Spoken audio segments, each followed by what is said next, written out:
আসসালামু আলাইকুম dear audience. আজকে আমি তো আপনাদের কয়েকটি প্রশ্নের উত্তর দেব। যা হচ্ছে আপনারা দেখেন যে ভার্সিটি ভার্সাস নার্সিং অর্থাৎ আপনি আপনার নিজের কেরিয়ারের জন্য কোনটা চুজ করবেন? আপনি কি নার্সিং পড়বেন নাকি ভার্সিটি পড়বেন? আর অর্থাৎ ভার্সিটি পড়বো নাকি নার্সিং পড়বো? ২ নম্বর প্রশ্নটি হচ্ছে নার্সিং পড়লেই কি চাকরি হয়? আর ৩ নম্বর প্রশ্নটি হচ্ছে নার্সদের বেতন কেমন? এবং ৪ নম্বর প্রশ্নটি হচ্ছে বাইরে নার্সিং এর চাহিদা কিরকম?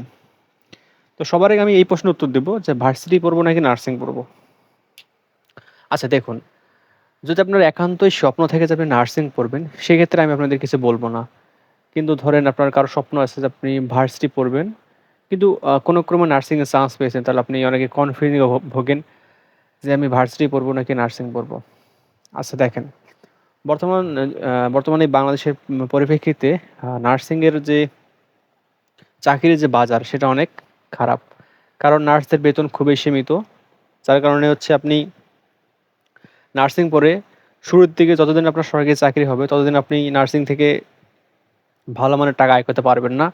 এবং যে সীমিত টাকা আয় করবেন, তা দিয়ে আপনার নিজের যে পারিবারিক সংসার বা আর্থিক সচ্ছলতা তা আসবে না। আ এই আর্থিক সচ্ছলতা তখনই আসবে যখন আপনি সরকারি চাকরি করবেন।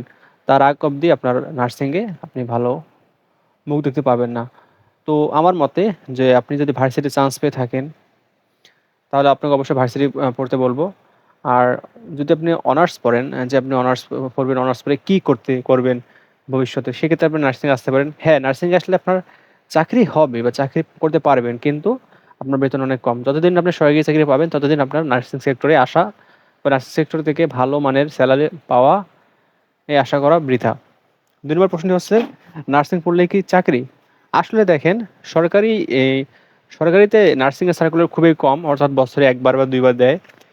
আর বেসরকারিতে নার্সদের নেয়, কিন্তু বেতন খুবই কম। ধরেন বেতন দেবে আপনার ১০,০০০, সেটা হচ্ছে জেলা পর্যায়ে ক্লিনিকগুলোতে। আর ঢাকা শহরে বেতন শুরু হয় ৳১৫,০০০ থেকে। তো এই সেলারি দিয়ে আপনাকে চলতে হবে। আর আস্তে, আস্তে আপনার বেতন বাড়বে, কিন্তু আসলে বেতন বাড়লেও খুব সীমিত পরিমাণে বাড়বে। যার কারণে অনেকে বলে নার্সিংয়ে পড়লে চাকরি।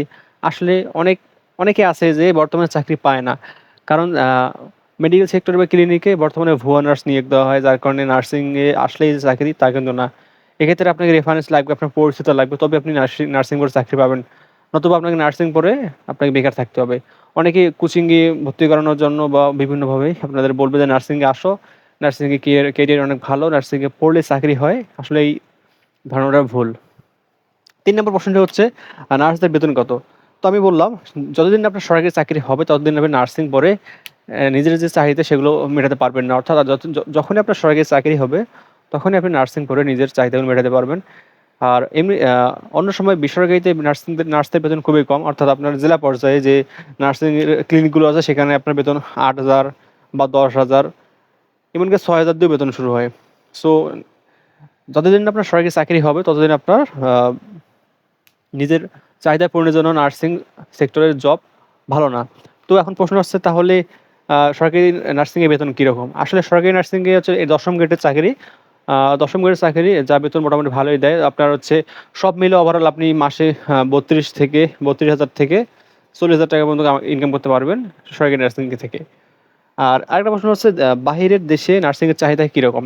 আসলে বাংলাদেশের পরিপ্রেক্ষিতে নার্সদের চাহিদা অর্থাৎ বাংলাদেশের নার্সিং এর মান খুবই খারাপ। কিন্তু আপনি ইউরোপ কান্ট্রি বলেন, আবার সৌদি আরব বা আরব কান্ট্রি গুলো বলেন, এইসব দেশে নার্সদের চাহিদা খুবই, এবং এখানে নার্সদের সেলারি আপনার হচ্ছে ১,৫০,০০০ অর্থাৎ ১,৫ লক্ষ থেকে শুরু হয়ে ৩ লক্ষ, ৫ লক্ষ এরকম পর্যন্ত চলে যায়। তো আপনি যদি এটা করতে পারেন যে নার্সিং করে আপনি বাইরে যাবেন, সেক্ষেত্রে আপনার নার্সিং সেক্টরটা আপনার জন্য যুক্তিযুক্ত। তো আশা করি আমার প্রশ্নের উত্তরগুলো আপনারা পেয়ে গেছেন। তো আপনার ক্যারিয়ার আপনাকেই বেছে নিতে হবে, আপনি কি করবেন। তবে যেকোনো কিছু সিদ্ধান্ত নেওয়ার আগে সেই বিষয়ে অবশ্যই রিসার্চ করে সিদ্ধান্ত নিবেন। ধন্যবাদ সবাইকে।